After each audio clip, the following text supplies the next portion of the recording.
This is your brain on risk. This is Mind Over Money, the podcast where Kevin Cook exposes the psychology of investing. Welcome back to Mind Over Money. I'm Kevin Cook, your field guide and storyteller for the fascinating arena of behavioral economics. I'm excited about today's topics because we are going to talk about how our brains use stories to make decisions. In fact, after I tell you a few stories about brains and stories, you'll start to wonder which came first, brains or stories. Obviously, a brain has to exist first for there to be a story to experience, remember, and retell. But you should begin to see how stories help form neural pathways and cognitive function, and thus our own decision-making. I begin with the current world capital of storytelling, Hollywood. I found an article by Peter Guber, the infamous director of Batman and Rain Man, from a 2011 Psychology Today article titled The Inside Story. And Peter wants to talk about storytelling and also some brain scientists he's talked to. But first he tells a story about a film that won some Oscars that almost didn't get made. Here's what he has to say. Much of what I know about narrative and its power I learned over the course of working in the entertainment industry. In the early 1980s, I was chairman of Polygram Film Entertainment, as well as a producer at that studio. I was pitched a movie to finance and distribute based on a book then titled The Execution of Charles Horman. It told the true story of Ed Horman, Charles's father, a politically conservative American who goes to South America in search of his missing journalist son. Ed joins with his daughter-in-law, Beth, who, like her husband, is politically polarized from the father, in prying through bureaucracy and dangerous government intrigue in search of their son and husband. Gradually, the father comes to realize his own government is concealing the truth. Although the project had enlisted a great filmmaker, Oscar winner Costa Gavras for the thriller Z, I didn't find it compelling. A Latin American revolution was a tough sell for a commercial American film, along with the story of a father who had no relationship with his son, and the fact you already knew the ending. The son is dead without the father ever finding him. This story was dead on arrival as an investment. But out of curiosity, I met with the father, who knew I was not a fan. After a few polite introductions, he nodded to some pictures of my then teenage daughters on my bookcase. "Do you really know your children?" he asked. "Really know them?"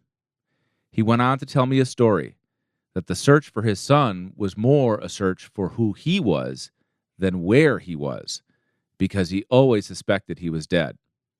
But the journey was a revelation, not least about the many values father and son in fact shared. It was a love story, not a death story. So that is the introduction to Peter's story there, and you might guess what the film was. I'll let him continue here. His narrative migrated from my heart to my head to my wallet. I greenlit the movie called Missing. Jack Lemmon took on the role of Ed Horman. The same question asked of me was the one that sold Lemmon on the movie too, the Trojan horse that got directly inside his psyche. He was, after all, a father. Missing won the Oscar for Best Screenplay. It also won the highest honor at Cannes, along with the Best Actor award for Lemmon. The first rule of telling stories is to give the audience, whether it's one business person or a theater full of moviegoers, an emotional experience. The heart is always the first target in telling purposeful stories. Stories must give listeners an emotional experience if they are to ignite a call to action. By far the most effective and efficient way to do that is through the use of metaphor and analogy. More than mere linguistic artifacts, these devices are key components of the way we think, building blocks of the very structure of knowledge. In their swift economy, they evoke images and turn on memory, with all its rich sensory and emotional associations, bringing the listener into the story, cognitively and emotionally, as an active participant. You might say, as a co-producer. We perceive and remember something based on how it fits with other things. One way the brain sorts things is by metaphors, says psychologist Pamela Rutledge, director of the Los Angeles-based Media Psychology Research Center. When you're describing things in a story, you are creating visual imagery that engages you in multiple ways. The brain does not distinguish between a lived image and an imagined one. You're bringing your own stuff to the story, which is reinforced through the emotions associated with the experience, says Rutledge. All right, now, Guber goes on to introduce some of the neuroscientists he's met, where things get really interesting as he learns more about storytelling. So I continue with his rather lengthy article from 2011 in Psychology Today. The psychic lever that opens the brain to the power of stories is the ability to form mental representations of our experience. It is wired into the brain's prefrontal cortex. Mental representations allow us to simulate events, to enjoy the experiences of others, and to learn from them without having to endure all experiences ourselves. Storytelling is an integrative process. Daniel Siegel, a clinical professor of psychiatry at UCLA, told Guber. It not only weaves together all the details of an experience when it's being encoded, but enhances the network of nodes through which all those details can be retrieved and recalled. Research shows that when we remember details of things much more effectively when they are embedded in a story, telling and being moved to action by them is in our DNA. Okay, so right there, a couple things stand out. The idea that storytelling is this integrative process, and we can enjoy the experiences of others and learn from them without having to endure all that experience ourselves. That's part of the theory of mind, that you can imagine what somebody else is going through by watching them suffer through some event. This last sentence, though, that it's in our DNA, well, maybe that's still debatable. Obviously, we're storytelling creatures, but how do we determine that it's part of our brain anatomy and chemistry? All right, well, that's the question we need to answer next. So now Guber introduces one of my favorite neuroscientists, Mr. Michael Gazzaniga. I believe I'm pronouncing his name right. Gazzaniga, Gazzaniga. He is a professor of psychology at the University of California, and he's famous for some famous experiments, as you'll see. All right, so back to Guber's article. While we all feel ourselves to be unified creatures, that is not the reality of our experience or our brains. There is no central command post in the brain, says neuroscientist Michael Gazzaniga, professor of psychology at the University of California at Santa Barbara. Rather, there are millions of highly specialized local processors, circuits for vision, for other sensory data, for motor control, for specific emotions, for cognitive representations, just to name a few modules, distributed throughout the brain, carrying out the neural processes of experience. What's more, Washington University neuroscientist Jeffrey Zaks, no relation, even though the name is spelled the same, Z-A-C-K-S, to the sponsor of this podcast, Jeffrey Zaks told Guber, such modules monitor external experience, not continuously, but in a kind of punctuated way, a process he calls event sampling. And this is Jeffrey Zaks talking. The mind-brain segments ongoing activity into meaningful events, he says. How is it then that they function as an integrated whole and we experience ourselves that way? Because we tell ourselves stories, Gazzaniga says. There is, in fact, a processor in our left hemisphere that is driven to explain events to make sense out of the scattered facts. Now, how does he know this? It's coming up. The explanations are all rationalizations based on the minuscule portion of mental actions that make it into our consciousness. Desperate to find order in the chaos and to infer cause and effect, the left hemisphere, in a module Gazzaniga dubs the interpreter, tries to fit everything into a coherent story as to why a behavior was carried out. And a little segue here from Kevin Cook. This is something we talk about all the time in investing, is that investors are telling stories to themselves and each other from the beginning of an investment until the end. The reason to buy it, the reason not to buy it, why they continue to hold it, even if it's losing, why they sold it too early, and how it all ends. We're constantly rationalizing and coming up with some kind of narrative to explain why we did what we did or didn't do. All right, back to Guber's article here. The brain takes information spewed out from other areas of the brain and from the body and the environment and synthesizes it into a story. If there is not an obvious explanation, we fabricate one. Gazzaniga knows this from decades of work with so-called split brain patients, people in whom the connection between right and left hemisphere has been surgically severed. And as a side note here, Gazzaniga knows this and is famous for researching this because he worked with patients who had epilepsy, and there was a time when severing the connection between the hemispheres was one of the primary therapies.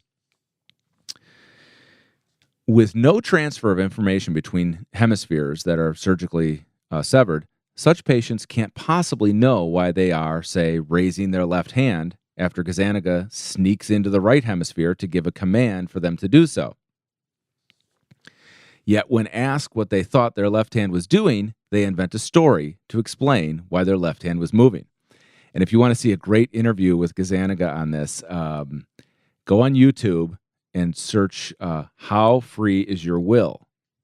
as a question. How free is your will? And maybe put in the keyword Gazzaniga, or the host, Joseph Ledoux, who is also a neuroscientist. So Joseph Ledoux does this crazy, funny, interesting sort of journalism on YouTube, and he interviews his friend Gazzaniga, and they've worked together before, and it's just an excellent interview, and they explain how the split brain research led to a lot of other insights. What's also interesting is that Gazzaniga says that for decades of doing this research, he felt like he was asking the wrong question for about 25 years. And he was always asking patients what they saw or felt, when certain things were going on, being asked to raise their left hand or something. But he never asked them to explain, why did you do that? And once he started doing that, then all these insights started coming where people were making up explanations for things that didn't possibly make sense, and in a sense fabricating an explanation. And that how free is your will? That YouTube video is from June of 2014. All right, back to Guber's article. Consciousness, says Gazzaniga, does not constitute a single generalized process. It involves widely distributed processes integrated by the interpreter module. All right, and this is something I've talked about for over a decade, that, I'm no brain expert, but after reading all the brain science, I came up with the idea that, hey, everybody thinks that you're this one person making this decision, but there's so much going on in your brain. There's multiple parts and functions affecting your decision making, and so that's why trading can be so inconsistent, because so many different things can affect our decision making. The psychological unity we feel emerges from the specialized system of the interpreter, our built-in storyteller, generating explanations about our perceptions, memories, and actions, and the relationships among them. What results is a personal narrative, the story that confers the subjective experience of unity, that solid sense of self. We literally create ourselves through narrative. Narrative is more than a literary device. It's a brain device. Small wonder that stories can be so powerful. And right there, Peter Guber summed it up so well. He's as good a writer as he is a filmmaker. All right, and here he wraps it up with some more insights from Jeffrey Zaks of Washington University. Further, stories can be a stand-in for life, allowing us to expand our knowledge beyond what we could reasonably squeeze into a lifetime of direct experience. Zaks has found that vividly narrated stories activate the exact same brain areas that process the various components of real-life experience. When we read a story and really understand it, Zaks says, we create a mental simulation of the events described by the story. His studies, which use brain imaging technology, show that readers borrow what they can from their own knowledge based on past experience to mentally reproduce the sights and sounds and tastes and movements described in a narrative. I'll be back faster than you can spell neuroeconomist with a guy who is one And he's talking about some certain brain chemicals. If you sprayed them up your nose, it might affect your decision making.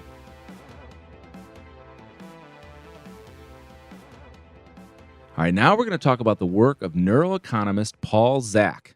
And his last name is spelled Z-A-K. I don't know what's with all the Zak references or the Z names here today. It's just a coincidence with my sponsor, Zach's. But these are the real neuroscientists who are bringing some good stuff for us to talk about. So Zak, Z-A-K, runs the Center for Neuroeconomic Studies at Claremont Graduate School. And he investigates the neurophysiology of economic decisions. The researchers there draw on economic theory, experimental economics, neuroscience, endocrinology, and psychology to develop a comprehensive understanding of human decisions. Zak is also the author of the books The Moral Molecule and the recently released Trust Factor. What's interesting about Paul Zak is that he is not a doctor of the life sciences, but he has become a trailblazing researcher of brain biology because of his intense interest in the economics and the morality of human decision-making. Early in his career, Zak wanted to know what made us moral or not. He learned about the biological effects of the hormone oxytocin, produced in both women and men, and he decided to focus on the aspect of human relationships centered around trust. If you watch his 2011 TED Talk, you can find that on YouTube, you can get the full story, and I'm going to read a few paragraphs from the transcript to give you the gist. All right, so he had done several experiments. I think he'd done experiments on groups of people where he was actually spraying using a nasal inhaler to put oxytocin into people's brains, and the quickest way to do that was with a nasal inhaler. And in one experiment, he asked participants to watch 16 public service ads, and this was in the UK, I believe, that were produced by various charities, obviously to persuade people to some behavior. In this case, I think it was not to drink and drive, not to text and drive, and not to use drugs. And so participants were, obviously, there was a control group. Some were given a synthetic oxytocin, which reaches the brain in about an hour, and the others were given a placebo. Those who were given the synthetic oxytocin donated 56% more money than those who were given the placebo. And these people said that, they were even less likely to engage in those dangerous behaviors shown in the ads. So the conclusion from Zak's experiment here was that, if a brain is directly exposed to oxytocin in an artificial way, people were more likely to exhibit behaviors of greater trustworthiness, charity, obviously compassion, and generosity. All right, so this is Zak talking in his TED Talk from 2011. So oxytocin is the trust molecule, but is it the moral molecule? Using the oxytocin inhaler, we ran more studies. We showed that oxytocin infusion increases generosity in unilateral monetary transfers by 80%. We showed it increases donations to charity by 50%. We've also investigated non-pharmacologic ways to raise oxytocin. Okay, so now this is where it gets interesting. Now he's going to move into experiments where they're not administering oxytocin artificially through a nasal inhaler. So, and he says his experiments have included massage, dancing, and praying. And he says, yes, my mom was happy about that last one, and that's because his mom was a nun. Here's what he says he found. Whenever we raise oxytocin, people willingly open up their wallets and share money with strangers. But why do they do this? What does it feel like when your brain is flooded with oxytocin? To investigate this question, we ran an experiment where we had people watch a video of a father and his 4-year-old son. And his son has terminal brain cancer. After they watched the video, we had them rate their feelings, and they took blood before and after so they could actually measure oxytocin. So they've got a sample of blood before people watched the film, and then after, and they're measuring the changes in oxytocin. And here's what he says. The change in oxytocin predicted their feelings of empathy. So it's empathy that makes us connect to other people. It's empathy that makes us help other people. It's empathy that makes us moral. So for Paul Zak and his research team, they're linking it to a particular chemical, in this case, oxytocin. He goes on to explain more of his research, though, and how oxytocin is either triggered or inhibited. And this is Paul Zak speaking again. There's another way oxytocin is inhibited, which is interesting, through the action of testosterone. So in experiments, we have administered testosterone to men. And instead of sharing money, men become selfish. But interestingly, high testosterone males are also more likely to use their own money to punish others for being selfish. Now think about this. It means within our own biology, we have the yin and yang of morality. We have oxytocin that connects us to others, makes us feel what they feel, and we have testosterone. And men have 10 times the testosterone as women, so men do this more than women. We have testosterone that makes us want to punish people who behave immorally. And Zak concludes, hey, we don't need government or God telling us what to do. It's all inside of us. All right, now, when I first saw this video of Paul Zak explaining this, I thought it was pretty cool. I was a little bit unsure about a non-scientist, conducting these experiments, but, apparently had some help, and, this was... followed the rules of science, so to speak, and has been subjected to peer group study and that sort of thing. But there is some controversy here, so I should say that not everybody agrees with the research. And there was an article in New Scientist magazine last year titled "Everything You've Heard About Sniffing Oxytocin Might Be Wrong," and this was a column to sort of root out the pseudoscience in neuroscience. So what some people have found is that this experiment has been very difficult to repeat and get the same results. Okay, so just so you know, that's out there. And another view on it is from a neuroscientist who is a scientist and does this for a living, named Molly Crockett. I forgot what university she's from, but you can find her TED Talk on YouTube titled "Beware Neuro-bunk." So Molly Crockett also disputes Zak's claims, referring to studies that show oxytocin increases gloating and bias at the expense of other groups. So, in some cases, decreasing cooperation. So, in her work suggests that oxytocin is as much an immoral molecule as the moral one. And part of her background is her other research was on testing serotonin. And if you removed serotonin, would that increase somebody's tendency towards revenge? And the way they did this experiment, they gave people this special lemon drink that I guess it was awful tasting, and when people drank it, it would reduce levels of tryptophan, and tryptophan is a building block of serotonin. And so that's how she could conduct her experiment. And she jokes about that. After the results of the research were published, all of a sudden she started seeing all kinds of headline articles about how, cheese is good for your brain and cheese makes you smart. And she thought, where did all this come from based on her research? And it was that, obviously marketers finding that, tryptophan is in cheese, making the next leap to cheese makes you smarter. All right, so you can find Molly Crockett's video on YouTube also.